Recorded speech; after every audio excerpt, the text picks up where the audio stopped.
Khulumeni-ke namhlanje sizoyiqeda.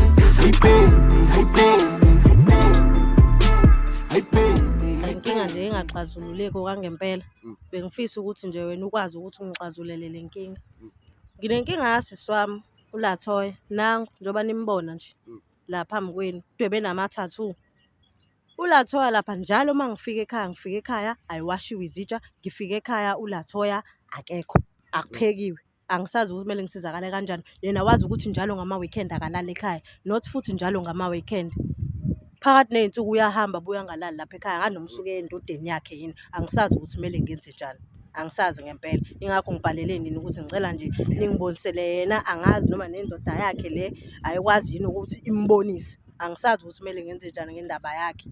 Uyangihlupha kakhulu, uyangihlupha nje futhi kakhulu. Nganoma ngihlupha noma ngoba abazali bethu abasekho yini. Sekusele mina kuphela lapha ekhaya, imina kuphela engisele lapha ekhaya. Ngisele naye, ngiyamthanda usisi wami. Usisi wami impela ngiyamthanda, kodwa indlela enza ngayo angisathandi, angisafuni nami. Lo muntu lo umbona nje imini i-roll on, umbona nje i-underwear ayigqokile imini, umbona ukudla akudlayo imini. Angisazi ukuthi kumele ngenze njani.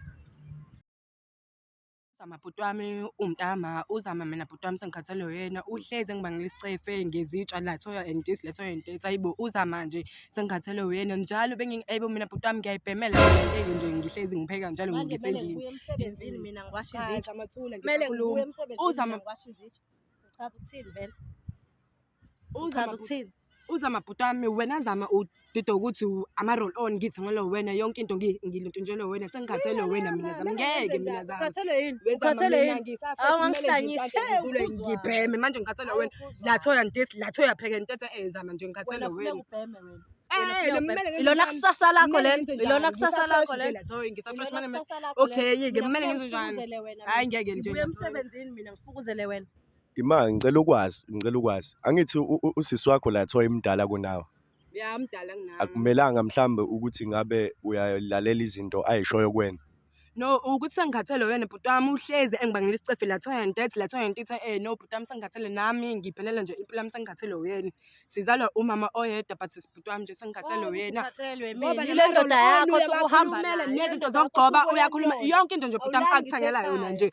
Uyayikhulumela sengikhathele wena. Ufuna ngenze njani? Ngikhathele nje wena. Lathoya hey ufuna ngenze njani? Hayi angazi ngezama, hayi angazi ke mina sengikhathele wena. Ima asikhuluma sizalwa uma umuntu akaphile impilo yakhe manje zama nginendoda yami nawe unendoda yakho manje ngeke ngizelena ngempela noma le ndoda yakhe yamdlisa yini Okay. Mdala bhuti nawe mdala. Okay, asehliseni umoya, asikho isidingo sokuthi isiphakamise umoya la sizothola isixazululo, sizothola isolution. So ngicela ukubuza mina Lathoya, sikhona yini isidingo sokuthi ubaleke uma ngabe usisi wakho ezama ukukubonisa? Uthi bhuti wami uhlezi njalo akudluli nosuku bhuti wami ngisayingane mina ngisamncane ngisafresh kumele ngiyintantele ngiyobhema ngiyoyiphuzela ngikhathele nje uyena bhuti wami hleze complain ngeke bhuti wami ngisafresh ngisayingane ngikhathele uzama. Manje mana sizama sixazulule le. Manje ubona ukuthi wena usayingane kufanele udle ubusha bakho ungafocus esikoleni ungafocus ezintweni engabe uzenzayo ezibalekile. Usho ukuthi uswakho wrong mekungabe kubonisa wena. Angisho kanjalo but bhuti wami ukuthi angilawule njalo no bhuti wami ayikho right leyo. Ngisho engithengele bhuti wami izinto zokugcoba Lathoya ndisi Lathoya into uhleze complain bhuti wami hleze complain sengikhathele uLathoya. Manje wena sengikhathele uzama kumele ngiyihlalela nje nomuntu wami sengikhathele uyena. Okay, uzama mengabe kubonisa indaba mhlambe mengabe kubonisa ngendlela ongayithandi. Ungahlali phansi naye ukhulume naye njengosisi wakho nibonisane ukuthi njengalendlela osokhuluma ngayo mhlambe mengabe uthi wena ukhulumela i-roll on noma ukhulumela into zokugcoba bese uyahlala phansi umbonisa ukuthi sisi wami umdala impela kodwa njengami mina ngumuntu kanje understand usisi wakho njengoba seniphila nobabili kufanele nibambisane wena ukuboni lokho.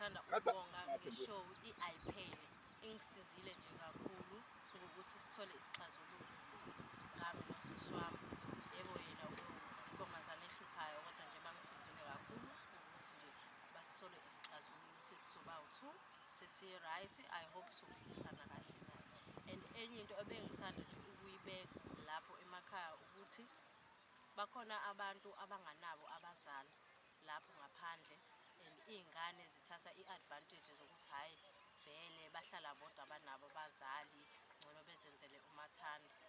ngijabule kakhulu ukuthi namhlanje ngigcine ngilitholile le thuba ekade ngangilifisa ukuthi sigcine sezwane nosisi wami.